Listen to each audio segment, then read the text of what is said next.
So, dear parents, Dr. Pawan, Dr. Priyanka, and our colleagues and parents, welcome to the webinar on the autism and early intervention. From Mom's Billy family, I have the honor of introducing and welcome our today's chief guest, Dr. Pawan Gupta, who is our chief guest and speaker.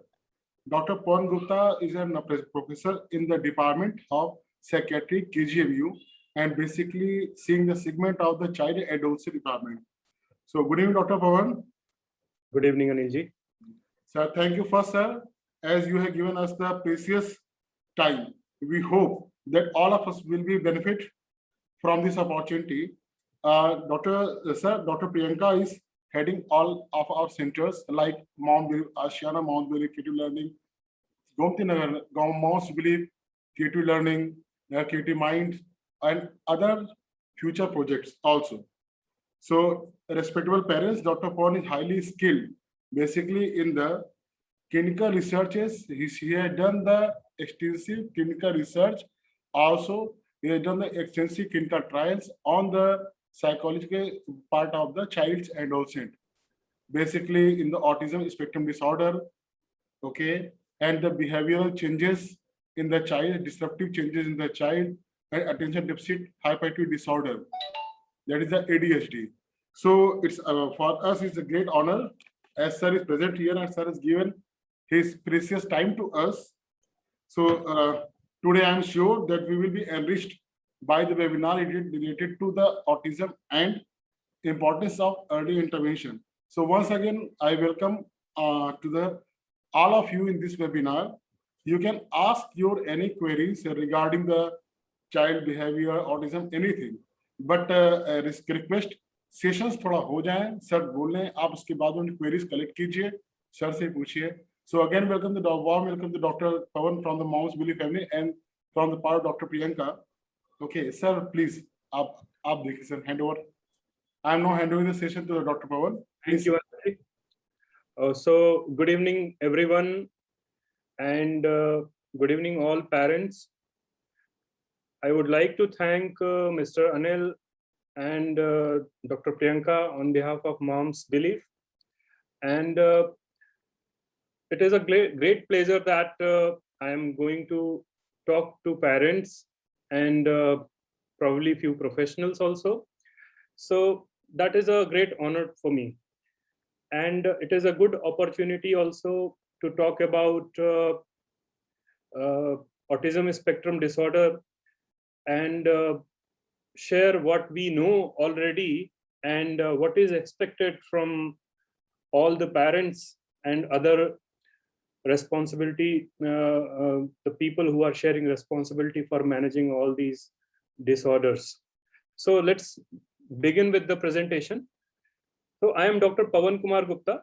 I am additional professor in Department of Psychiatry, and I am basically working in child and adolescent psychiatry and dealing with the mainly psychiatric problems, especially if I talk specifically about autism spectrum disorder, we will deal with the behavioral management and problems which comes and require pharmacological treatment. For rest of the management, there are special educators, and as we know that Moms Belief is doing a great job in this area. So in my presentation, I will be covering what is autism spectrum disorder, how prevalent it is, what are its signs and symptoms, and what are the causes of ASD, how we diagnose, and what is the importance of diagnosing it early, along with the management issues. So autism is a basically neurodevelopmental disorders, means it is related to the development of brain. Anil ji, एक चीज मैं कहना चाहूंगा, शायद बहुत सारे parents so मुझे अपना प्रेजेंटेशन आई थिंक हिंदी में रखना होगा. हाँ सर, बिल्कुल, आप जैसा, बिकॉज मोस्टली अपने अभी यूपी आसपास के लोग हैं, आप हिंदी में कीजिए. जी हाँ.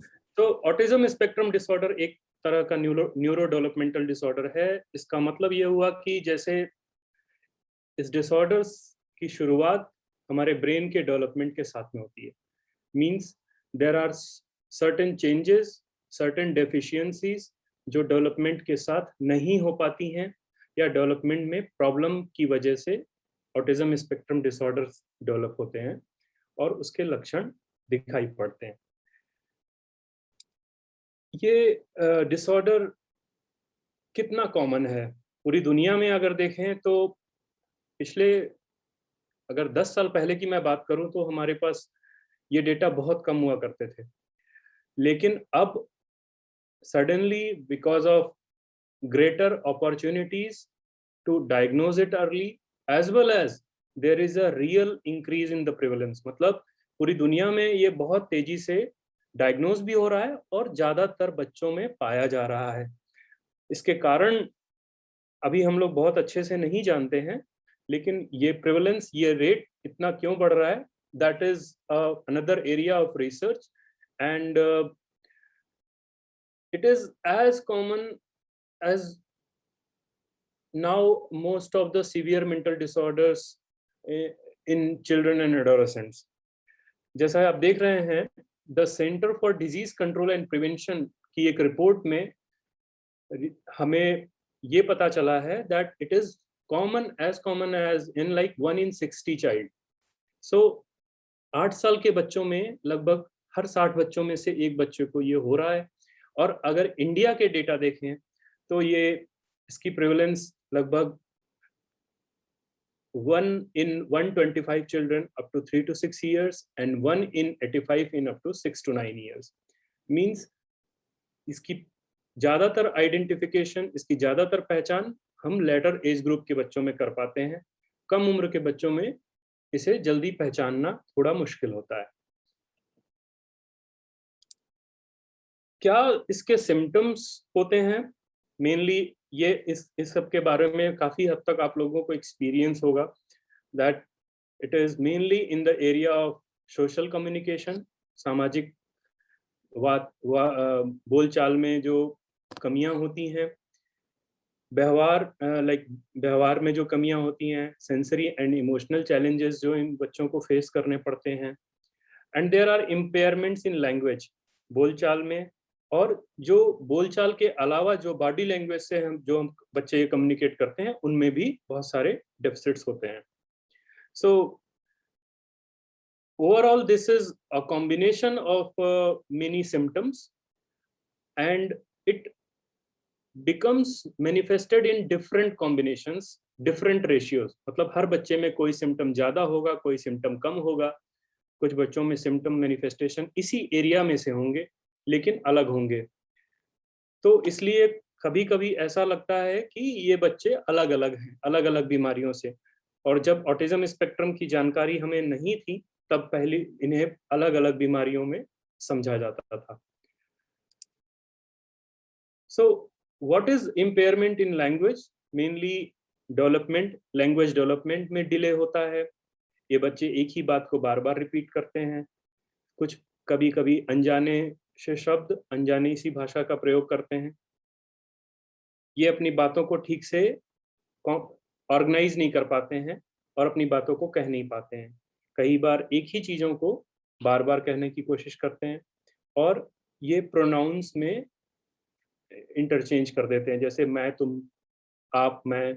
इनकी सही जगह को ये नहीं समझ पाते। ये इनके भाषा के में कमियां होती हैं। फिर इनके सोशल कम्युनिकेशन में क्या क्या डिफिकल्टीज होती हैं, जैसे जॉइंट अटेंशन। आपने देखा होगा जैसे बहुत सारे बच्चे अगर कोई ऐसी चीजें देखते हैं जो सरप्राइजिंग होती है, जो इम्पोर्टेंट होता है, तो वो अपने माँ बाप को कहते हैं कि पापा ये देखिए, मम्मी ये देखिए, या वो अपने आसपास के लोगों से वो चीज शेयर करते हैं, वो अटेंशन शेयर करने की कोशिश करते हैं।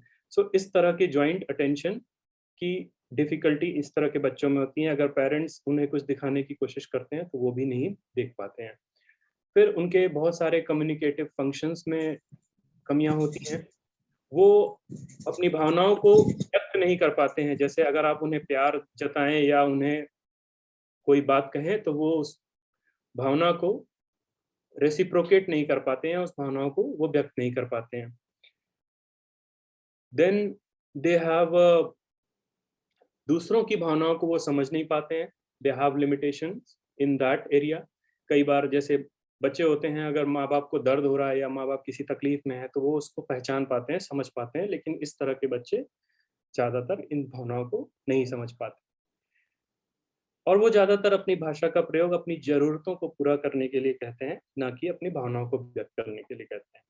सो इस तरह की कमियाँ इनके कम्युनिकेशन स्किल्स में मिलती हैं। कुछ इनके अंदर बिहेवियरल और इमोशनल चैलेंजेस भी मिलते हैं, जैसे ये अपने अ, वातावरण में ठीक से अगर कोई भी बदलाव हो जाए इनके वातावरण में, इनकी जगह रूम चेंज हो जाए, इनके खाने के बर्तन चेंज हो जाए, इनके कपड़े, इनके किसी भी तरह के परिवर्तन, कई बार ये बच्चे उस परिवर्तन को प्रोसेस नहीं कर पाते हैं, उसको समझ नहीं पाते हैं और जिसकी वजह से वो बहुत चिड़चिड़े हो जाते हैं, एजिटेटेड हो जाते हैं। फिर इनके स्पेसिफिक ऑब्जेक्ट्स के साथ एक अटैचमेंट होते हैं, किसी ऑब्जेक्ट से बहुत ज़्यादा अटैच होते हैं, किसी से बहुत ज़्यादा डरते हैं। सो क्योंकि इनको ये भावनात्मक तौर पर लोगों से कनेक्ट नहीं हो पाते हैं, इसलिए इनके अंदर सोशल विथड्रॉल मिलता है, ये दूसरों और थोड़ा ये भी बिकॉज़ इनके अंदर भावनात्मक कमियाँ होती हैं, इमोशनल डेफिशिएंसीज़ होती हैं, तो इसलिए दूसरे भी इनसे ज़्यादा कनेक्ट नहीं करना चाहते।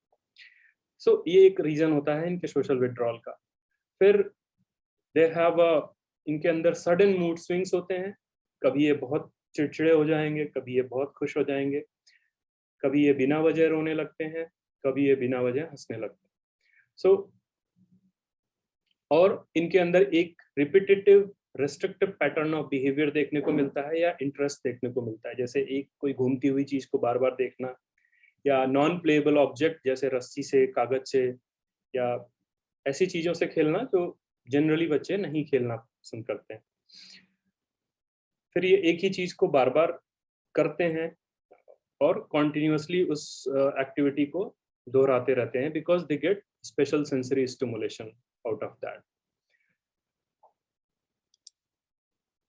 फिर इन बच्चों में अगर कम्युनिकेशन की डेफिशिएंसी की बात करें, लैंग्वेज की कमियों की बात करें या व्यावहारिक तौर पर, उन सब के पीछे ज़्यादातर आज हम देखते हैं कि उनके अंदर कुछ सेंसरी इश्यूज होते हैं। सेंसरी मतलब उनकी संवेदनाओं में कुछ इश्यूज होते हैं, जिसकी वजह से वो कुछ चीज़ों के लिए बहुत हाइपर सेंसिटिव होते हैं और कुछ चीज़ों के लिए वो बहुत हाइपर सेंसिटिव होते हैं। वो स्टिमुलाई वो उनकी देखने को लेकर के हो सकती है, उनके सुनने की क्षमता को लेकर के हो सकती है या उनके स्किन के टच को लेकर के हो सकती है।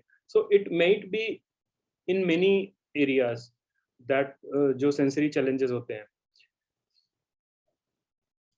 तो कारण क्या होता है एएसडी का या ऑटिज्म स्पेक्ट्रम डिसऑर्डर का? दो अभी तक जो रिसर्च या शोध कार्य हैं, उससे हमें बहुत ज़्यादा नहीं पता है इसके बारे में। लेकिन जितने भी रिसर्च हैं, हम उनसे क्या-क्या कारण हैं और कितने हद तक कारण हैं, अभी हम ये जान पाते हैं, लेकिन एग्ज़ैक्ट कारण इसकी इसके लिए क्या है, इस पर हम बहुत कह सकते हैं कि बहुत कंक्लूसिवली नहीं हम कमेंट कर सकते। जो रिस्क फैक्टर्स हैं, जैसे जेनेटिक तौर पे, बच्चों में लड़कों में ज़्यादा होता है, लड़कियों की तुलना में।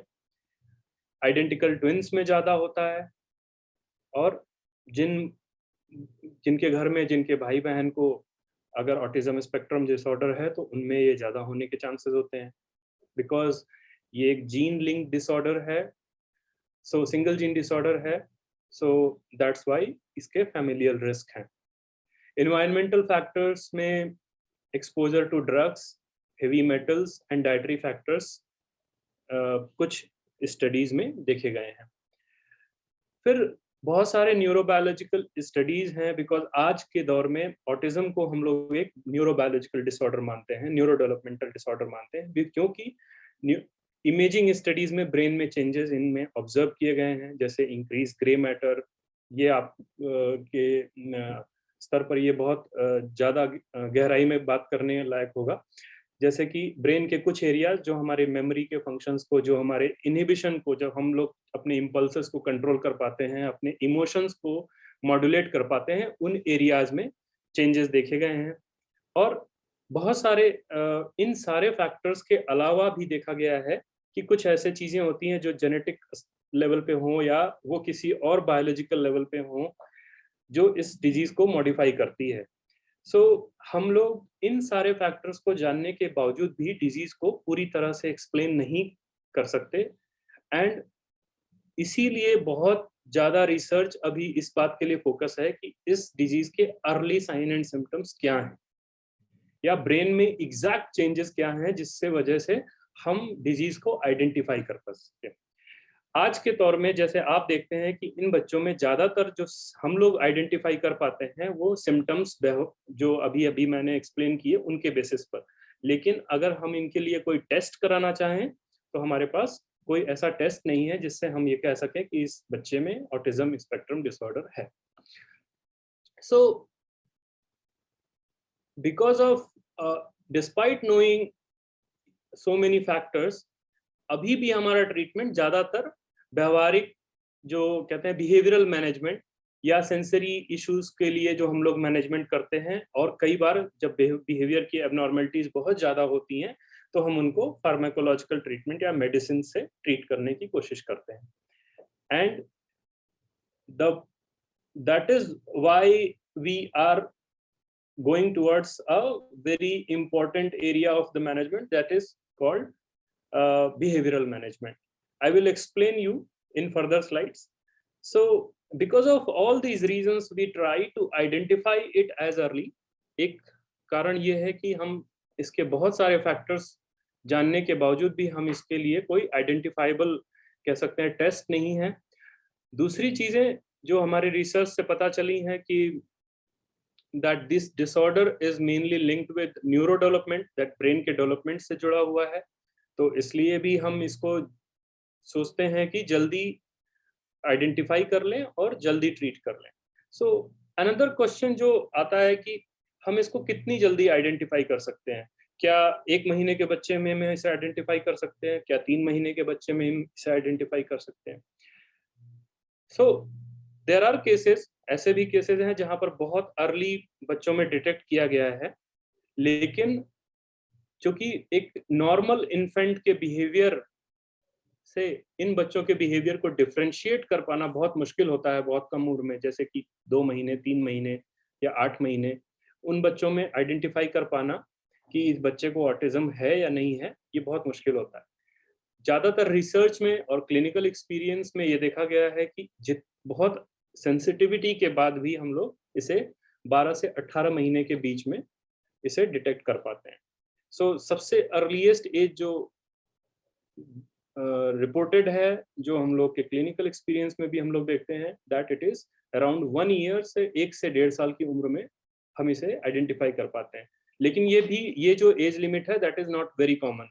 जो कॉमन एक्सपीरियंस है कि हम लोग ज्यादातर बच्चों में 2 साल या 3 साल के बच्चों में इसके सिम्टम्स को देखते हैं। सो क्या मैं बहुत ये कुछ स्लाइड्स बहुत इंपॉर्टेंट मैं समझता हूँ, दैट क्या क्या वो फैक्टर्स हैं, क्या क्या वो चीजें हैं जिससे हम अर्ली आइडेंटिफिकेशन को प्रेडिक्ट कर सकते हैं।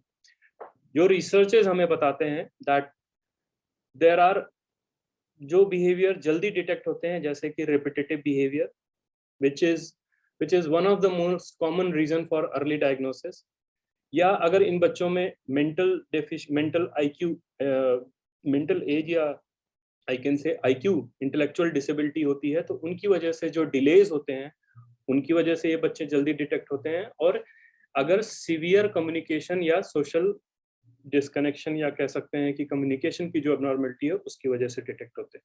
These are certain common features which increases the likelihood of early diagnosis. फिर अर्ली डायग्नोसिस के लिए बहुत सारे और फैक्टर्स भी होते हैं, जैसे पेरेंट्स का एजुकेशन लेवल। कुछ पेरेंट्स इसे बहुत जल्दी डिटेक्ट कर लेते हैं, कुछ पेरेंट्स शायद इसे बहुत देर से डिटेक्ट करें।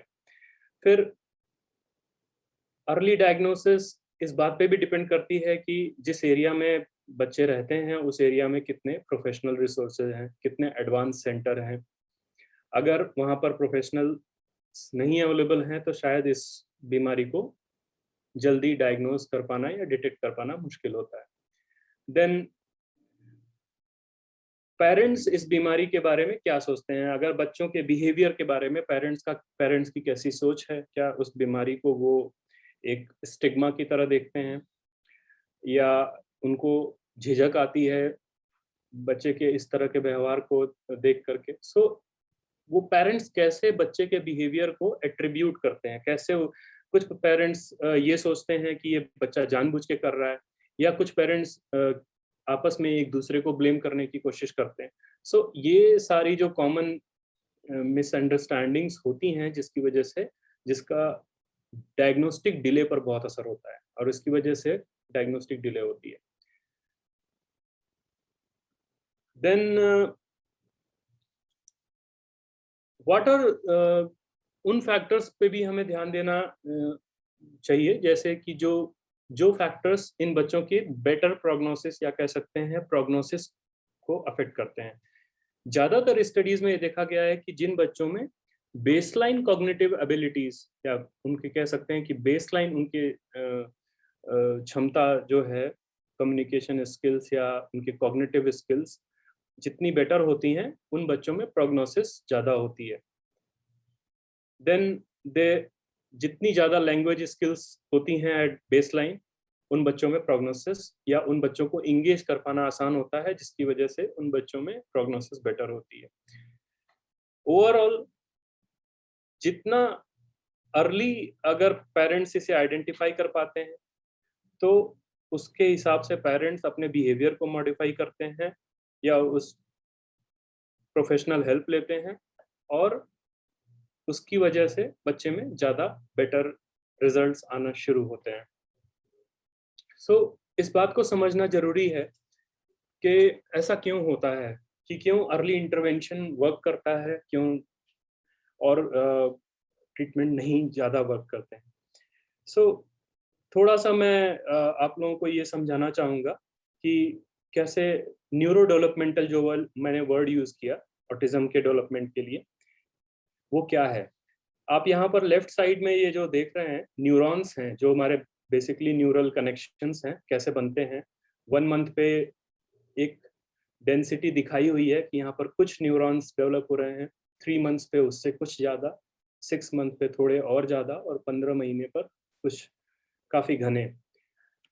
ये डेवलपमेंट न्यूरॉन्स का, न्यूरोनल सेल्स बनते हैं, उनके कनेक्शंस बनते हैं, और आफ्टर अ सर्टेन पीरियड, जैसे 15 महीने के बाद अप टू 2 इयर्स, लगभग 24 महीने तक, बच्चों में इन न्यूरॉन्स के जो आप ये इनके ब्रांचेस देख रहे हैं, डेंड्राइट्स देख रहे हैं, इनमें जो न्यूरॉन्स जरूरी नहीं होते हैं वो खत्म हो जाते हैं या कट जाते हैं, जिसको हम लोग प्रूनिंग बोलते हैं, न्यूरोनल प्रूनिंग बोलते हैं। जिससे कई बार बच्चों में बहुत स्पेशलाइज स्किल डेवलप होती है। यहाँ पर एक चीज मैं बताना चाहूंगा कि आपने गौर किया, देखिए गौर किया होगा दैट ह्यूमन जो चाइल्ड होता है वो एक लिमिटेड कैपेसिटी के साथ पैदा होता है। ऐसा इसलिए होता है ताकि ह्यूमंस बेटर अपने इन्वायरमेंट के साथ अडाप्ट कर सकें, और दैट इज वाई ये डेवलपमेंट उनके पैदा होने के बाद होता है, क्योंकि ये अपने इन्वायरमेंट के हिसाब से न्यूरल मॉड्यूलेशंस होते हैं या न्यूरोनल कनेक्शंस बनते हैं, और जिसकी वजह से बच्चा अपने आसपास के इन्वायरमेंट में बेटर उसको समझ पाता है और उसके हिसाब से वो ग्रो करता है। आप किसी और एनिमल में या और किसी प्रजाति में ये चीजें नहीं देखेंगे। वहां पर ज्यादातर बच्चे अपने पूरे डेवलपमेंट के स्टेज में पैदा होते हैं और वो इंडिपेंडेंट रहते हैं, जबकि ह्यूमन बेबी जो होता है वो काफी समय तक अपने माँ बाप पे डिपेंडेंट रहता है। इसके कुछ एडवांटेजेस भी होते हैं और कुछ डिसएडवांटेजेस भी होते हैं। डिसएडवांटेजेस जैसे कि बच्चे को ब्रेन डेवलपमेंट पे रिस्क भी होता है, और इसके एडवांटेजेस ये होते हैं कि वो एक नई जैसा उसको इन्वायरमेंट मिलता है उससे वो नई स्किल्स और नई ट्रेनिंग वो सीख पाता है और एक बेहतर इंसान बन पाता है।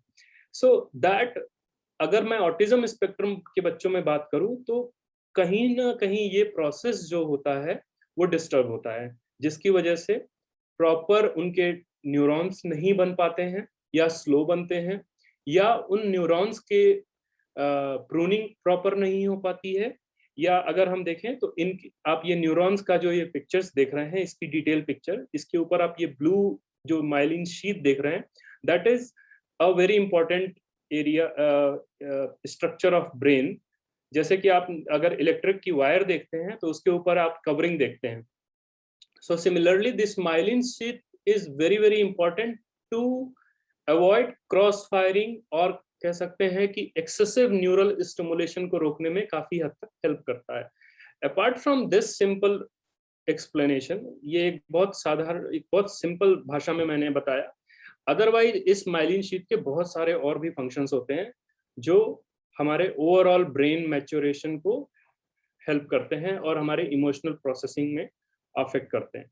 इसलिए जिन बच्चों में ऑटिज्म होता है उन बच्चों में ब्रेन के व्हाइट मैटर और we can say that grey matter areas में भी चेंजेस होते हैं। जो ग्रे मैटर एरियाज होता है that is more of a non myelinated, वहां पर ये माइलिन शीट नहीं होती है।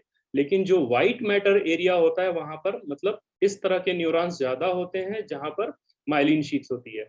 ऑटिज्म स्पेक्ट्रम के डिसऑर्डर के बच्चों में देखा गया है व्हाइट मैटर एरियाज जो होते हैं ब्रेन के, उन व्हाइट एरियाज में काफी डेफिशिएंसी मिलती है, उनका एरिया काफी घट जाता है, जिसकी वजह से उनमें ये सिम्टम्स आते हैं।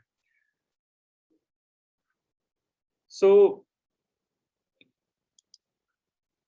ये this is one pictorial representation that इसमें ये देख रहे हैं हम लोग कि बच्चे का जो सेंसरी डेवलपमेंट है वो कैसे होता है। आप ये देख रहे हैं ग्राफ, इस ग्राफ में आप एक पीक देख रहे हैं दैट फर्स्ट ईयर में बच्चे में, और 1 साल से लेकर के 2 साल में ये सारे डेवलपमेंट, जो तीनों डेवलपमेंट दिखाए गए हैं, जैसे सेंसरी पाथवेज, लैंग्वेज का डेवलपमेंट और हायर कॉग्निटिव फंक्शन, मतलब किसी स्टिमुलस को, जैसे बाहरी वातावरण को समझ देख पाना, उसको परसीव कर पाना, फिर वो जितनी भी इंफॉर्मेशन उनको मिलती है उनको आपस में वो प्रोसेस कर पाना और उसके हिसाब से एक्शन कर पाना, ये सारी एबिलिटीज बच्चों में फर्स्ट 1 से 3 साल की उम्र में डेवलप हो जाती हैं।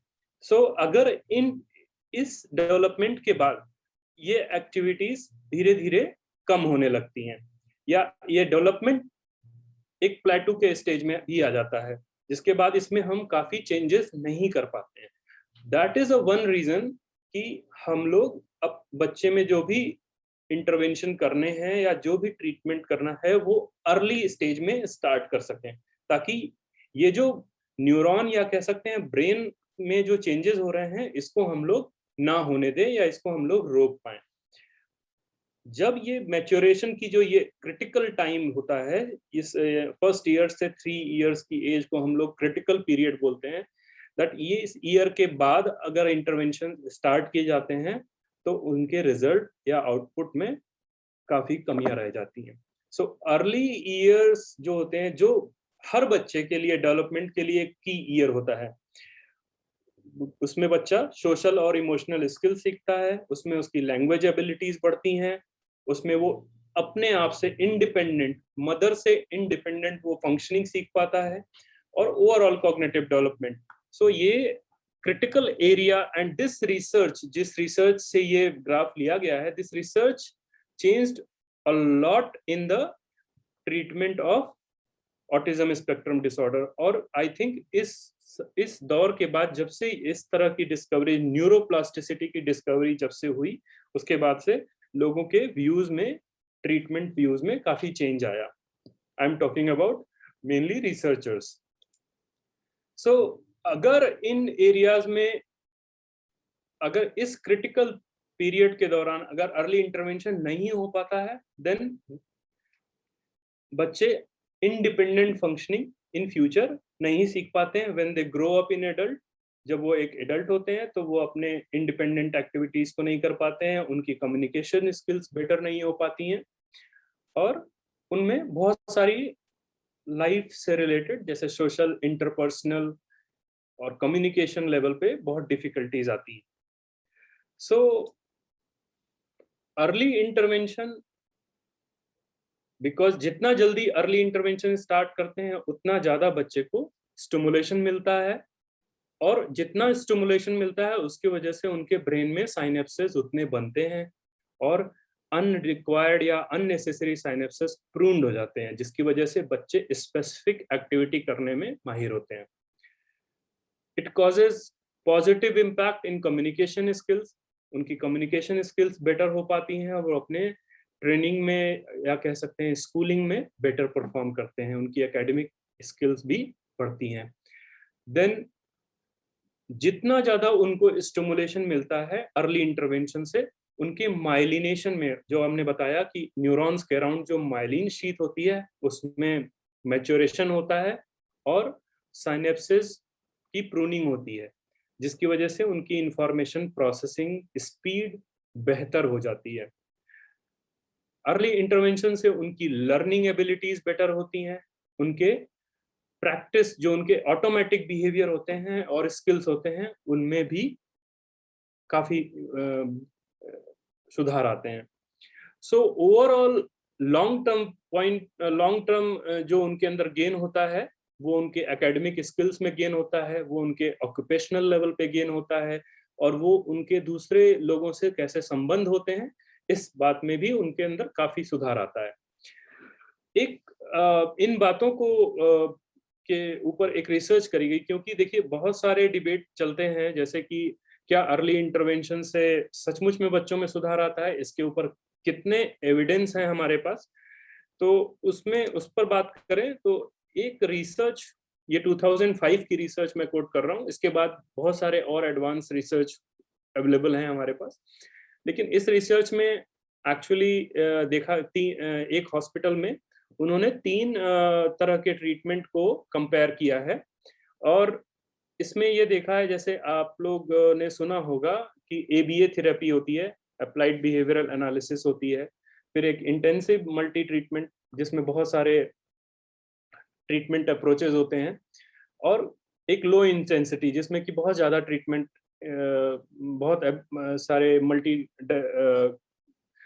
कह सकते हैं कि बहुत सारे ट्रीटमेंट नहीं दिए जाते हैं। जिन आप यहाँ देख रहे हैं ब्लू ग्राफ, ब्लू बार जो देख रहे हैं, दैट इज मेनली जिन बच्चों में early intervention applied behavioural analysis start करी गई है, उन बच्चों में कॉग्निटिव स्किल्स काफी हाई मिली हैं। नॉन वर्बल कम्युनिकेशन, जो अपने वो बिना बोले जो अपने व्यवहारिक तौर पर जो वो बच्चे कम्युनिकेट कर पाते हैं, उस एबिलिटी में भी काफी हद तक सुधार मिला है। फिर वो कैसे इन रिसेप्टिविटी उनकी कैसे वो सेंसरी रिसेप्टिविटी है उसमें भी बहुत सुधार मिला है। वो अपने आप को कैसे एक्सप्रेस कर पाते हैं, उनकी एक्सप्रेसिविटी में काफ़ी इम्प्रूवमेंट मिला, उनकी कम्युनिकेशन स्किल्स में काफ़ी इम्प्रूवमेंट मिला। और बच्चों की तुलना में या और ट्रीटमेंट की तुलना में अर्ली इंटरवेंशन के ट्रीटमेंट से सेल्फ हेल्प एबिलिटी भी बच्चों की बढ़ती है, सोशल स्किल्स भी बढ़ी और मोटर स्किल्स भी बढ़ी। सो हम लोगों ने देखा कि कई डोमेन्स में, लगभग सारे डोमेन्स में early intervention is very beneficial. So जितना यंग बच्चा होता है उतना जल्दी हम लोग ट्रीटमेंट स्टार्ट करते हैं और उतना बेटर आउटकम होता है। यंगर इज द बेटर, ये अप्रोच से हम लोग ये ट्रीटमेंट अर्ली इंटरवेंशन स्टार्ट करते हैं। इसका सबसे अच्छा फायदा ये भी होता है कि जब हम लोग अर्ली इंटरवेंशन स्टार्ट करते हैं अर्ली डिटेक्ट करने के बाद, तो ऐसे बच्चों को इंगेज कर पाना, और ऐसे बच्चे जब ज़्यादा इंगेज हो पाते हैं तो उनके ट्रीटमेंट में, उनके आउटकम में फर्क आता है। इनके इंगेजमेंट आवर्स बढ़ते हैं। जिन बच्चों में लेट इंटरवेंशन स्टार्ट होता है उन बच्चों में इंगेजमेंट आवर्स कम हो जाते हैं। सो ये सारी बातें हैं जिसकी वजह से अर्ली इंटरवेंशन के लिए जो अर्ली इंटरवेंशन को सपोर्ट करती हैं। फिर पेरेंट्स को क्या फायदा होता है?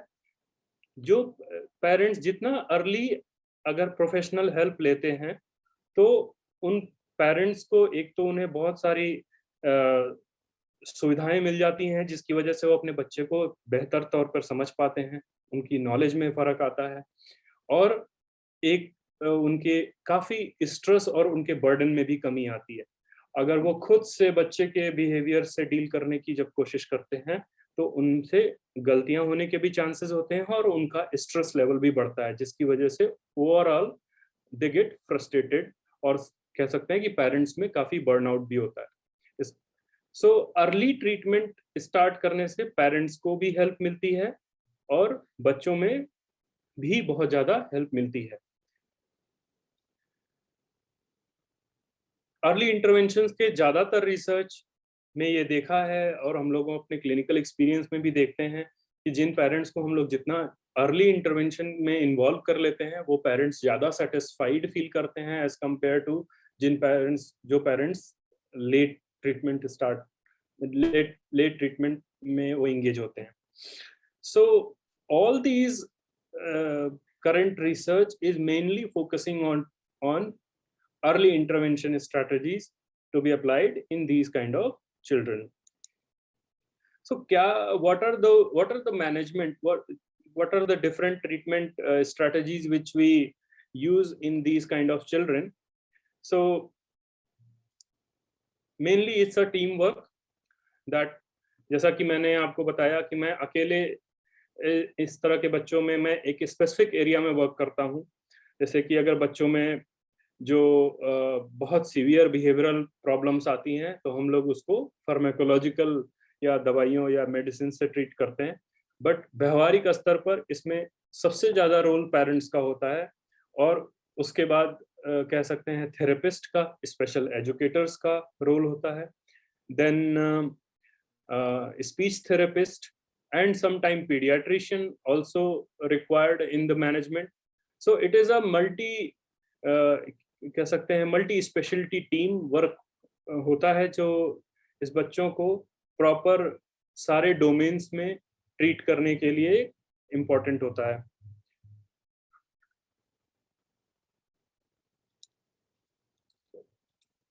So क्या क्या एरियाज जिस पर जो ट्रीटमेंट टारगेट एरियाज होते हैं, जैसे communication skill, engagement and motivation, attention and imitation, बच्चों के ध्यान और वो कैसे दूसरों की एक्टिविटी को समझ पाते हैं और उसको इमिटेट कर पाते हैं, सोशल स्किल्स, दूसरों से कैसे कम्युनिकेट करते हैं, सोशल सिनेरियो में उन्हें कैसे बिहेव करना चाहिए, इन एरियाज पे फोकस करते हैं। देन उनकी प्ले एक्टिविटी। सी वन इम्पॉर्टेंट पॉइंट, एक बात जैसे मुझे ध्यान आती है कि एक पेरेंट्स थे जो अपने बच्चों को, उनका एक बच्चा था, तो वो एक्सेप्ट करने को कहीं तैयार नहीं हो रहे थे कि उनके बच्चे में ऑटिज्म हो सकता है। सो मैं ये आपसे केस इसलिए शेयर कर रहा हूँ that was very important in that regard, जिसमें मदर का व्यू अलग था और फादर का व्यू डिफरेंट था। फादर को ये बिलीव करने को नहीं तैयार थे कि उनके बच्चे में ऑटिज्म है, और वो इस चीज़ के अगेंस्ट रहते थे कि बच्चे को, वो सोचते थे कि ज़्यादातर उसको अपने सिबलिंग्स के साथ खेलना चाहिए, उसको सिबलिंग्स के साथ छोड़ देना चाहिए ताकि वो अच्छा बेहतर सीख सके। जबकि मदर ये सोचती थी कि नहीं, बच्चे को हमें स्पेशल ट्रेनिंग में भेजना चाहिए या स्पेशल एजुकेशन में भेजना चाहिए, जहाँ पर बच्चा बेहतर सीख पाएगा और हम उसकी प्रॉब्लम्स को देख पाएंगे। सो पेरेंट्स ये पूछते, जब उस बच्चे के फादर ने मुझसे पूछा, तो मैंने उन्हें यही बताया कि देखिए, इस तरह के बच्चे को अगर आप सोशल सिनेरियो में छोड़ देते हैं, क्योंकि इस बच्चे में आम बच्चों की तुलना में कमियां हैं, सोशल स्किल्स में कमियां हैं, तो ऐसे बच्चे समझ नहीं पाते हैं कि हम कैसे खेलें, या ये प्ले एक्टिविटीज खुद नहीं शुरू कर पाते हैं, या प्ले एक्टिविटी को ठीक से इन्वॉल्व नहीं कर पाते हैं। अगर इसको हम लोग स्पेशल सिनेरियो में देखें या स्पेशल एजुकेशन के सिनेरियो में देखें, तो वहां पर इन बच्चों के हिसाब से प्ले एक्टिविटीज कराई जाती हैं, और इन बच्चों के सेंसिटिविटी के या हाइपर सेंसिटिविटी या हाइपो सेंसिटिविटी को ध्यान में रखते हुए, इनकी एबिलिटीज या डिसेबिलिटीज को ध्यान में रखते हुए प्ले एक्टिविटीज कराई जाती हैं, जिससे ये बच्चे ज़्यादा सीख पाते हैं। So that is very important area that parents usually feel that most of the time we involve our children in therapy than what he or she will learn from leisure activity. So that is very important that ये बच्चे leisure activity को leisure activity समझ ही नहीं पाते। तो ऐसे बच्चों में engagement और इन्वॉल्वमेंट एक बहुत की एस्पेक्ट हो जाता है। एंड दैट्स व्हाई प्ले और leisure activity is also a treatment target in these kind of children. आप आम बच्चों में या और किसी बच्चों में और किसी डिसऑर्डर्स के बच्चों में हम ये एक्टिविटी, ये एरिया नहीं देखते हैं, बिकॉज दिस एरिया जनरली बच्चे खुद से ही इन्वॉल्व, खुद से ही सीख जाते हैं। देन बिहेवियरल ट्रेनिंग में क्या क्या बातें आती हैं? सेंसरी इंटीग्रेशन, जैसे ऐसे बच्चे अपने डिफरेंट सेंसेस को इंटीग्रेट, या उनसे जो सेंसरी इंफॉर्मेशन उनको मिलती है, जैसे अपने टच से, अपने बॉडी के पोजीशन से, स्मेल से, साइट से, या हियरिंग एबिलिटी, इन सारी सेंसरी इंफॉर्मेशन को वो एसिमुलेट नहीं कर पाते, उनको इंटीग्रेट नहीं कर पाते। सो दैट्स वाई वो अप्रोप्रिएटली बिहेव नहीं कर पाते। सो सेंसरी इंटीग्रेशन एक बहुत इंपॉर्टेंट ट्रीटमेंट एरिया है। Another treatment area is applied behavioural analysis. Applied behavioural analysis के बारे में मैं आगे वाली स्लाइड्स में बताऊंगा आपको। Then treatment education of autistic and communication handicap children, ये टीच अप्रोच है जिसमें भी बिहेवियरल इंटरवेंशंस differently apply किए जाते हैं। Then there are certain specialized therapies like speech therapy, occupational therapy and physical therapy. Community support and parent training is another area. आप लोग काफी इस चीज से already you are all are well versed that बिना parent training के हमारा interventions useless हैं, क्योंकि most of the time parents ही अपने बच्चों के साथ वक्त बिताते हैं। जितनी भी स्किल्स उन्हें सिखाई जाती हैं वो अपने बच्चों के साथ उसको प्रैक्टिस करते हैं और उसमें मास्टरी करते हैं। So that is very very important area in the management of children with ASD। हम लोग मेडिसिन की यूज तब करते हैं जब बच्चों में बहुत ज़्यादा एंजाइटी इश्यूज होते हैं, बहुत ज़्यादा हाइपर एक्टिविटी इशू होते हैं, जिससे कि बच्चों को ट्रीटमेंट में या बिहेवियरल मैनेजमेंट में इन्वॉल्व कर पाना बहुत मुश्किल होता है, या डिप्रेशन के इश्यूज या OCD बिहेवियर, एक ही चीज़ को बार बार करना, repetitive behaviour, obsessive compulsive behaviour जिसको हम लोग कहते हैं। अगर इस तरह के बिहेवियर्स बहुत ज़्यादा मिलते हैं जिन्हें हम लोग बिहेवियरल ट्रीटमेंट, जिससे बिहेवियरल ट्रीटमेंट में बच्चे को इंगेज करने में काफ़ी प्रॉब्लम आती है। सो तब हम लोग ऐसे बच्चों में मेडिसिन का सहारा लेते हैं। सेंसरी इंटीग्रेशन में जैसा मैंने आपको बताया, ये सारे सेंसरी एरियाज हैं जिसको हम लोग इंटीग्रेट करते हैं, जिसके लिए सेंसरी इंटरवेंशंस फैसिलिटीज होती हैं, सेंसरी गार्डन्स का यूज करते हैं हम लोग, जिसमें बहुत सारे स्मेल्स, टच, डिफरेंट टेक्सचर्स बच्चों को एक्सपोज कराते हैं, उसके बारे में बताते हैं कि ये क्या है।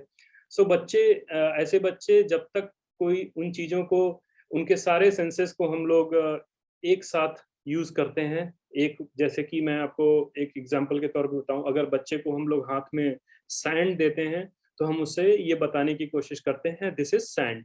सो the every details, and we also try to explain the child that it is a rough in texture, तो बच्चे उसके टेक्सचर को फील कर पाते हैं, उसकी स्मेल को भी देख पाते हैं, और उसके फोनेटिक्स, लाइक उसके वर्ड्स, उसे क्या कहते हैं, उसके ऊपर फोकस कर पाते हैं।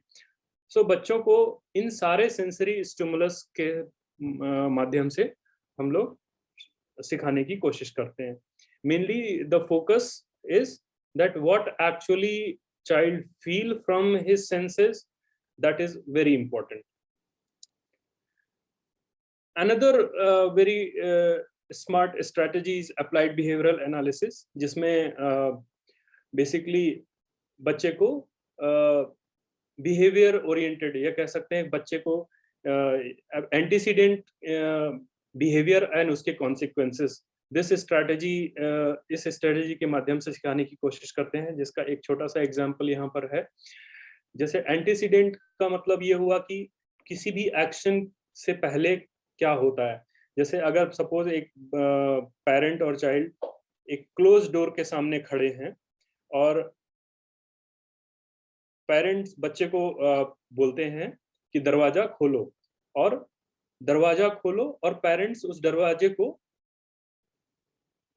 बिहेवियर जो होता है बच्चे में, दैट बच्चा उस बिहेवियर को रिपीट करता है, जैसे कि दरवाजा खोलो, और माँ पेरेंट्स क्या करते हैं, दरवाजे को खोल देते हैं। सो बच्चा दरवाजे का खुलना देख करके ये सीख पाता है कि इस एक्शन को, इस फिनोमेना को ओपन कहते हैं या खोलना कहते हैं। सो हम लोग उस एक्शन को करके दिखाते हैं और उसके बारे में एक्सप्लेन करते हैं। देन स्पीच थेरेपी, कहाँ पर स्पीच थेरेपी का रोल आता है? स्पीच थेरेपी मेनली इज जब ये बच्चे अपने, जो इनके प्रोनाउन रिवर्सल की प्रॉब्लम्स होती हैं, या ये कह सकते हैं इनकी स्पीच एबिलिटी को फाइन ट्यून करने की बात आती है, वहां पर हमें स्पीच थेरेपिस्ट की हेल्प लेनी पड़ती है to increase their language skills, to increase or we can say fine tune the language skills। जैसे कि आप यहाँ पर अगर एक सिंपल एग्जांपल में दिखाया गया है कि बच्चा कहता है कार, माँ कहती है फास्ट कार, मींस माँ उसकी एबिलिटीज में कुछ ऐड करने की कोशिश करती है। Similarly in speech therapy we try to fine tune and advance the speech और communication abilities.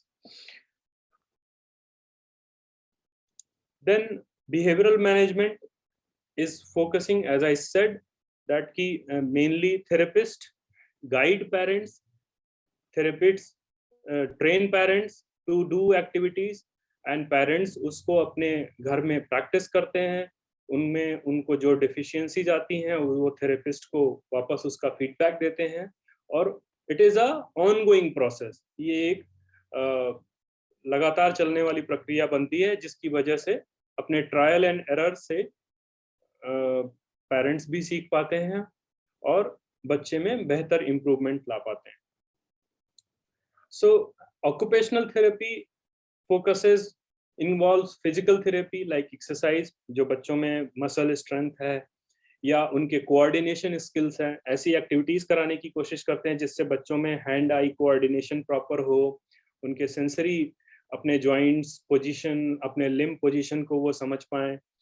So all these activities are, and उसमें प्ले एक्टिविटीज के माध्यम से बच्चे में कम्युनिकेशन स्किल्स को इम्प्रूव करने की कोशिश करी जाती है। देन जो डेवलपमेंटली लर्न बिहेवियर है, जैसे डेली एक्टिविटीज के जो स्किल्स हैं, जैसे brushing, tooth brushing, shoe laces बांधना, बटन बंद करना, जो एक्टिविटीज ऑफ डेली लिविंग है, दैट इज ये सारी चीजें ट्रेन करी जाती हैं। Physical exercise is overall good for body development and overall health, like muscle strength, muscle development. So all these things are coordinated in a way so that a child can grow better and do better in various areas. So mainly the guidelines, what guidelines says, to recognize behavior and to be recognized behavior as communication। जो आप communication के जो माध्यम है वो mainly व्यवहारिक होना चाहिए। बच्चे व्यवहार से ज्यादा सीखते हैं, शब्दों से कम। सो इस तरह के बच्चों में, बिकॉज वो व्यवहार और अपने शब्दों में तालमेल नहीं बिठा पाते, सो दैट इज हम लोग इन बच्चों में जो स्ट्रैटेजी यूज करते हैं कि एक्सपीरियंशियल लर्निंग की स्ट्रैटेजी को यूज करते हैं। बच्चों को कम्युनिकेट, जो उनकी एक्सपेक्टेशंस है, जो पेरेंट्स उनसे एक्सपेक्ट करते हैं, उसको भी कम्युनिकेट करते हैं, और जो वो चेंजेस लाते हैं उसको भी बच्चों को कम्युनिकेट करते हैं, so that they can understand better their own behaviour, others expectation, and what they are doing, whether they are doing good or they are doing bad. So all these things need to be communicated. बच्चों को जो ये management है उनके लिए it is required that parents should practice with a flexibility, that बहुत rigid rule के साथ इन बच्चों को नहीं ट्रेन किया जा सकता या ठीक किया जा सकता। We need to understand कि उनकी सेंसिटिविटी क्या है, उनके सेंसरी इश्यूज को समझना और उसके हिसाब से ट्रीटमेंट को मॉडिफाई करना। सो flexible approach is very very important. and the therapist monitoring, or you can say that parents monitoring, self monitoring is also very important in this area. Then utilize breaks as pacifier, because ऐसे बच्चों में जब मैंने बताया कि leisure activity जैसी कोई चीज नहीं होती है, so most of the time they are under training mode. So usually जो breaks होते हैं उसको हम लोग as a pacifier use करते हैं, और there are we use also teaching contingency कि अगर ये चीज फेल हो जाए या ये स्ट्रेटजी फेल हो जाए तो फिर हम क्या करेंगे, या waiting strategies.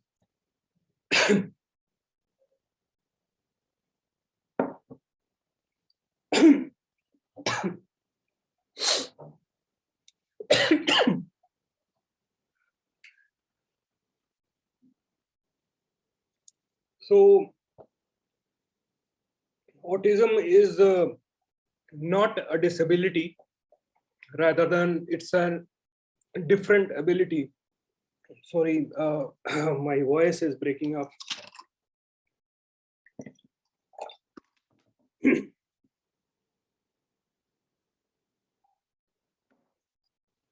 So how when Leo Kanner discovered this disorder, they, at the time of Leo Kanner, who was considered as father who discovered this disease, initially he observed that all the children who are having either autism or mental retardation, they all are considered under one rubric, that mentally retarded children. Everyone was considering that these children won't do anything. But after Leo Kanner discovered that these children who are suffering from autism spectrum disorder, they are not intellectually disabled, but they are differently abled.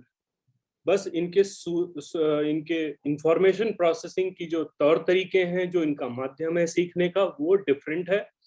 And अगर इन बच्चों के को सिखाने के लिए, train करने के लिए हम स्ट्रेटजीज डेवलप कर सकें और सिखा सकें, तो ये बच्चे एक आम जिंदगी, या कह सकते हैं लगभग आम जिंदगी या इंडिपेंडेंट लाइफ जी सकते हैं. And that is why it is not called as disability, rather than different ability.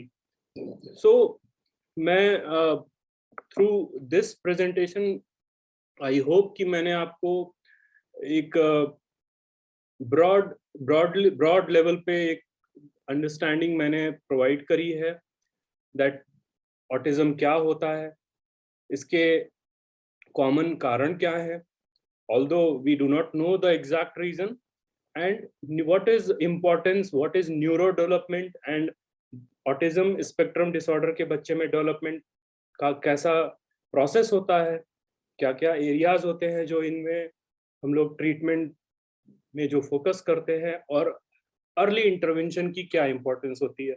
So with all that thing, I would like to end this presentation, and I really thank you all for the patient listening. अगर आप लोगों को कोई query हो तो आप लोग पूछ सकते हैं. Sir, we have some questions in the chat box. Okay, so from where I can access that chat box? Sir, I will read it for you. So Mohammed is asking how early we can start therapy. Means at what age group child is suitable to start autism therapy? So I think therapy can be start as early as even 2 years. The earliest we detect that a child is having autism spectrum disorder, we are able to start treatment. There is no, I think I cannot say that there is a fixed bar, that fixed age, that उससे पहले therapy नहीं देनी है या इसके बाद therapy दे सकते हैं. ऐसा कोई fix rule नहीं है. जिस समय से हमें पता चलता है कि बच्चे में ऑटिज्म स्पेक्ट्रम डिसऑर्डर है, उसको इमीडिएटली हम लोग ट्रीटमेंट में इन्वॉल्व करते हैं. Okay, so we have a next question. Can stem cell therapy work on curing autism? Stem cell therapy, see देखिए मेरा तो फर्स्ट हैंड एक्सपीरियंस नहीं है, but we based on research what we can say that still researches are ongoing and they are not well अभी हमारे पास empirical evidence नहीं है। Empirical evidence का मतलब कि हमारे पास ऐसे डेटा नहीं है जो हम जिससे हम ये कह सके कि ये stem cell therapy will is actually working, but conceptually theoretically stem cell, because stem cells have a capacity to regenerate and develop new brain areas, so it has a potential for the treatment, but still अभी तक के treatment, अभी तक के जो research हैं, this it is not well supportive. Okay. So we have a next question. How can we manage a child having behavioral issues during current scenario of COVID and lockdown? Our exposure and resources have become limited as we have confined. Yes, this is a very, very important question, and I really thank that this question come up.